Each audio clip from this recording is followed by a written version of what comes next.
For today's project, I'm working on a family piece of furniture, something that I inherited from my mum and dad. It's been knocking around our house for some time and it is floated from room to room to room, and it's never found a place where I truly love it, even though it is an amazing shape. It is really ornate. I think it's Moroccan. It's definitely Moroccan in its shape, and I want to make it fit one of my rooms. So it's getting a paint makeover today. Probably something quite simple. I don't want to take away from its shape. I think it's really lovely, and I just want to add some color blocking to this piece. So I'm thinking something like a Louboutin shoe with a dark red on the interior and a pale shade on the exterior with my favorite color, with a touch of green. I'm hoping it won't look too Christmassy with those shades. I want it to look kind of still very fresh and sort of garden roomy. I've got a lovely peace lily to place on the top, so I'm thinking the colours of a peace lily, the white and the green with that pop of red on the inside, and I think it will look glorious in the room that I'm hoping to place this in. So let's take a closer look at the piece of furniture.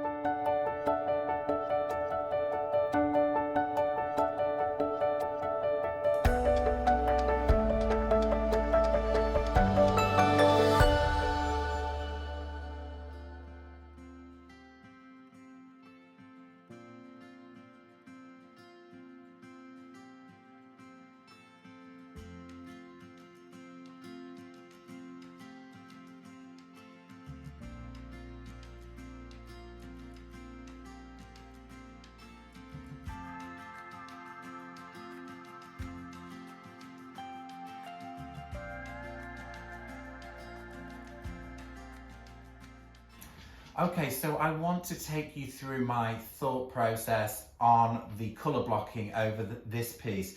So I know which room I want this to sit in my house. It's the smallest guest bedroom of the house, and we've just recently changed the Roman blind in there. So some of my colour inspiration is coming from that Roman blind. I don't want to replicate it identically. I just want little nuances of similar colours in this piece.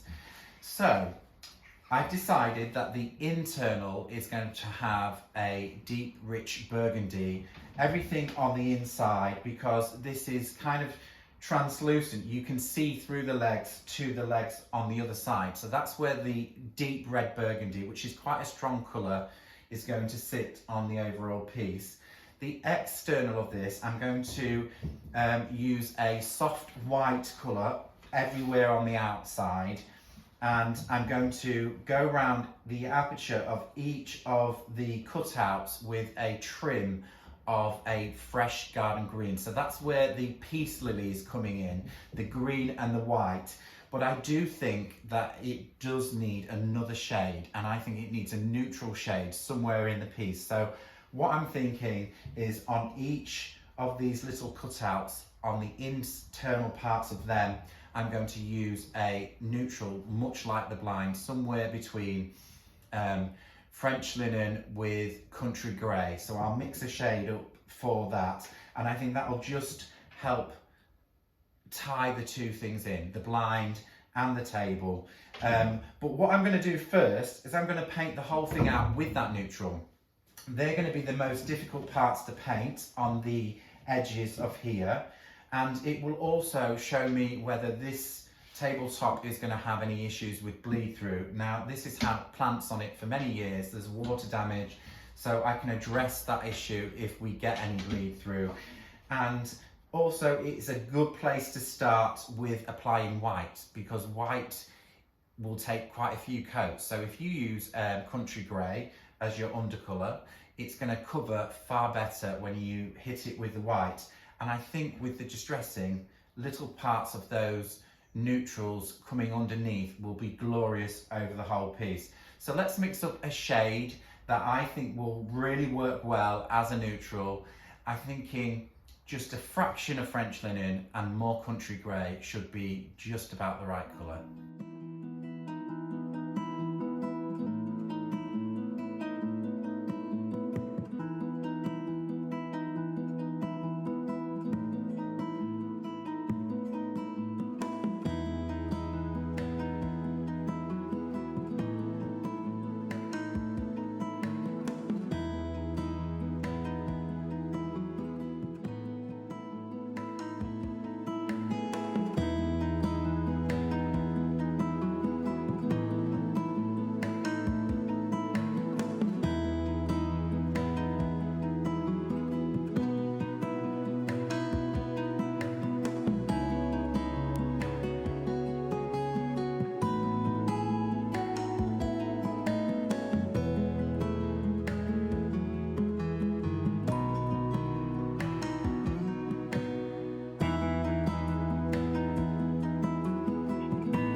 Well, that's my neutral colour over the whole piece.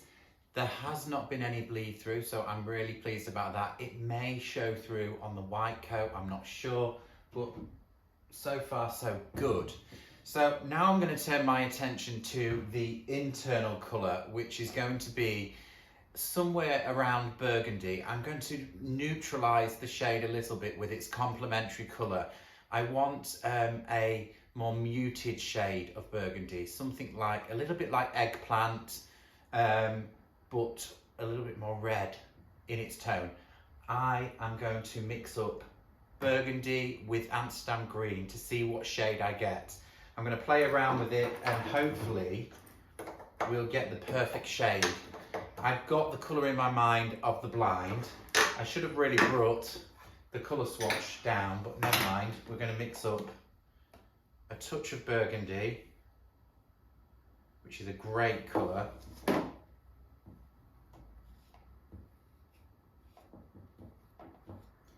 And we'll pop in a little bit of Amsterdam green, just to try and knock back the feistiness of the burgundy.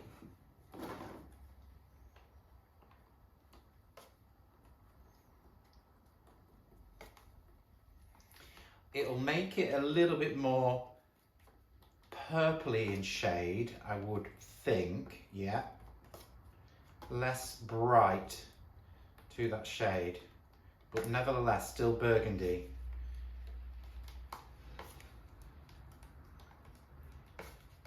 Yes, that's a lovely colour. There we go. Can you see? I might add a touch more burgundy in that. I think if I make it too dull, it'll not show through as well. So a little touch more burgundy and then I'm good to go.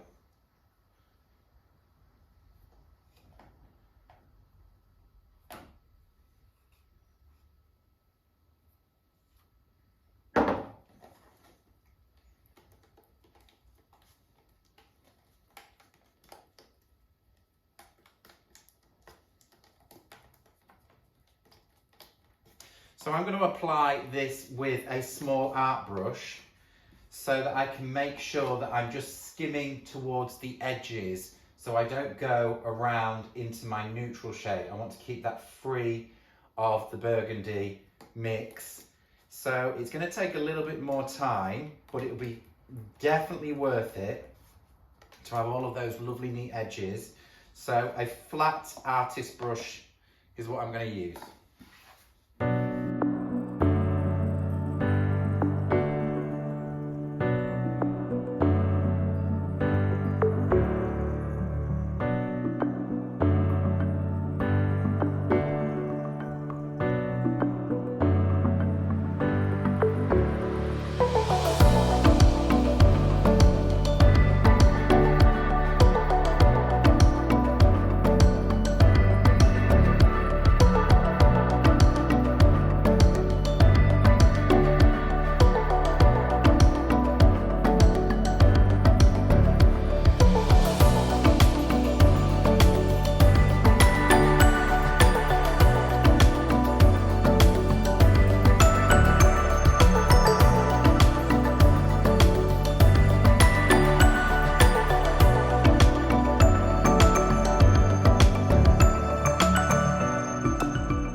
day 2 of this project. I did start a little late in the day yesterday because I was pondering on what to do with this piece, and I got to a sticking point, so I decided just to leave it as is and go in and have some supper and revisit the project today.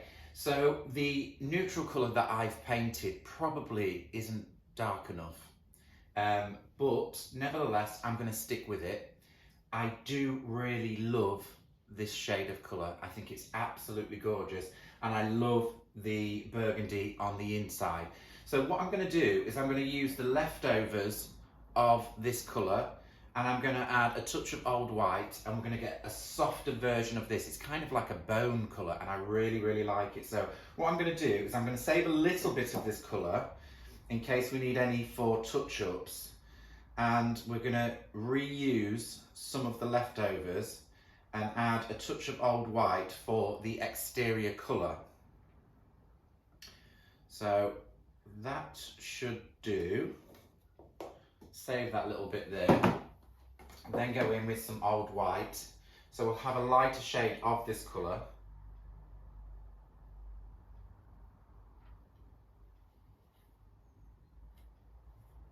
We'll mix that together. So there's not going to be as much colour blocking contrast on the internal sections of the cutouts, but I think it'll still look good as long as we add that green trim. So let's get our colour mixed together. It's just going to be a lighter shade of that overall colour, and I really like it. We're going to add a touch more white so there is a little bit more contrast.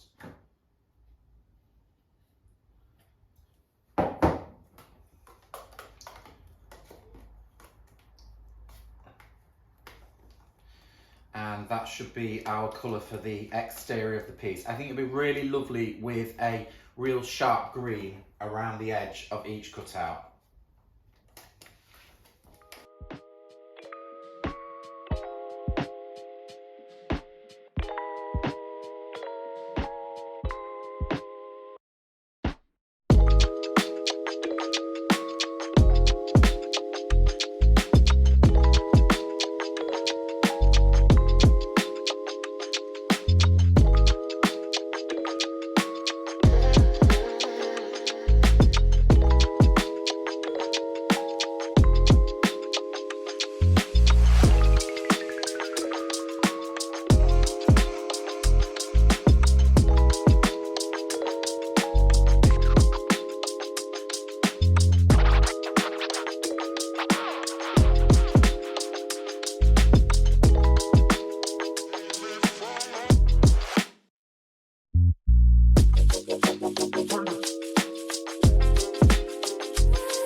Now it's time to add my detail to each cutout. I'm going to use a shade which I've mixed up, Furl and Amsterdam Green, one of my absolute favourite colour mixes. You get so many wonderful garden greens. In this case, it's a little bit like a moss green, and I'm going to use a detailed brush, a little fine brush, and I'm going to go all the way around each of these cutouts. I've also added a spritz of water to add a little bit of fluency to my paint. I suppose this is just one of those treatments where you've got to take your time. So I'm going to take my time and enjoy framing out each one of these cutouts.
So that's my key line all the way around each opening of these cutouts, and it really does highlight each of these openings really beautifully. But you may have noticed I was slightly messy with the edges of my green into the inside reveal. So that means I have to go back with a small flat-headed brush and the original darker colour just to neaten up all of the edges inside, so I can just brush up to the edge of the green and it keeps it nice and neat all the way around the edges.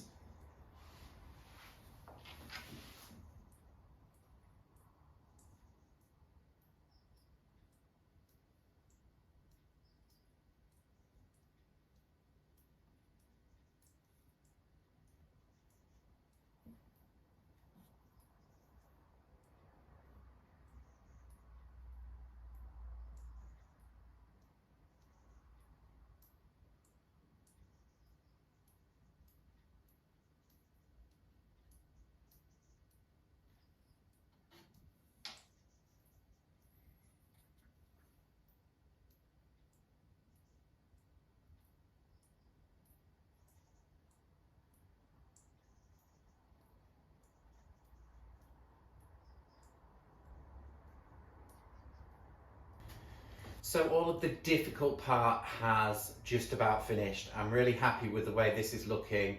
I've got a few more decisions to make on what I do with the top. I think I'm going to add a key line to the top just round the edge, and I will do that probably with a little bit of decorator's tape just to make things a lot easier. But I'm thinking this lip underneath, do I add a little bit of grounding to it by painting the underneath lip in the green? I'm going to try a little section on one side and then make that decision to see whether it works. Because there's a lot of white towards the top, I think it might look all right, and you will be looking down on the table anyway. So let's give that a try, and then we can move on to applying the tape to the top, a little bit of a key line, and I think we're almost there.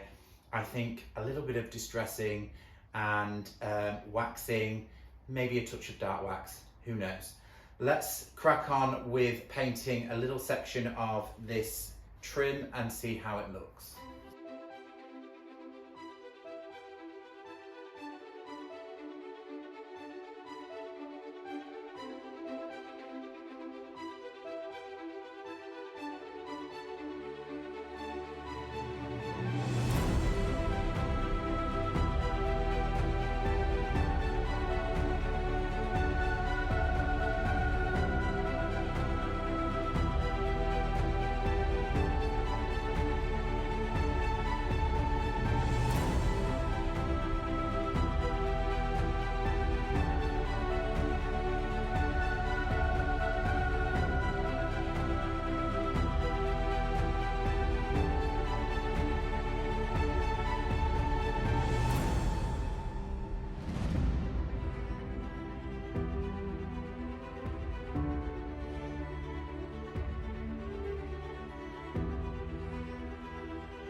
Before I finish this piece off with wax, I'm going to slightly distress using an Annie Sloan sanding pad just to all of the areas that might get a little bit of wear and tear.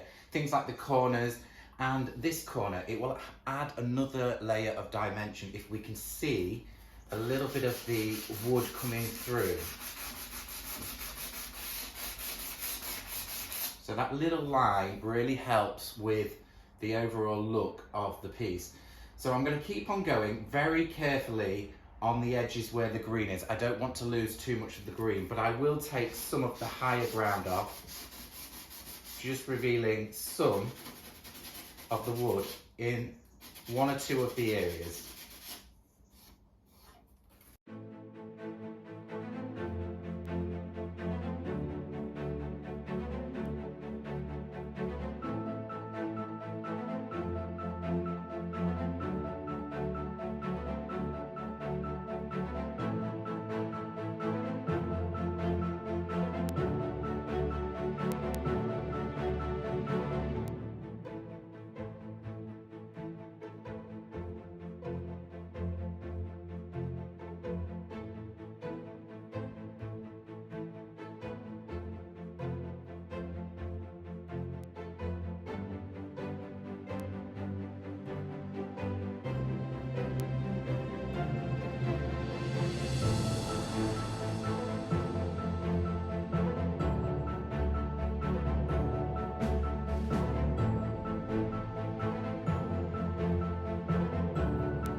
Now time to get this piece of furniture finished, and I'm going to be using Annie Sloan clear wax over the whole piece, and I've decided to go in with a tinted wax as well.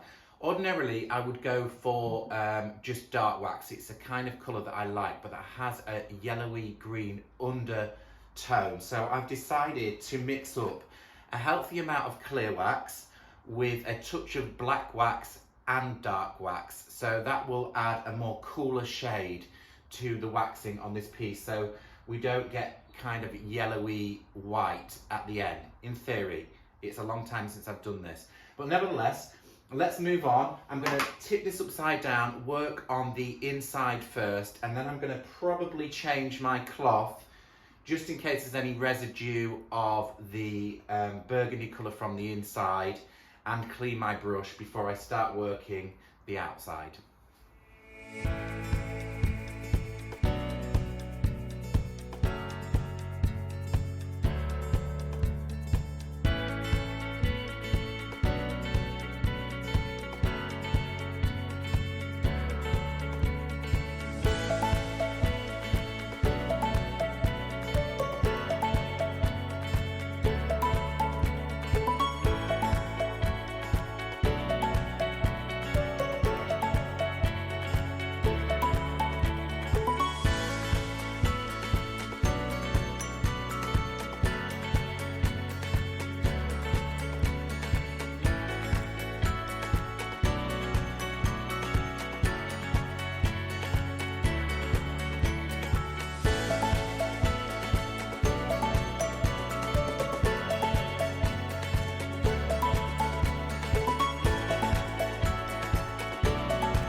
Yeah.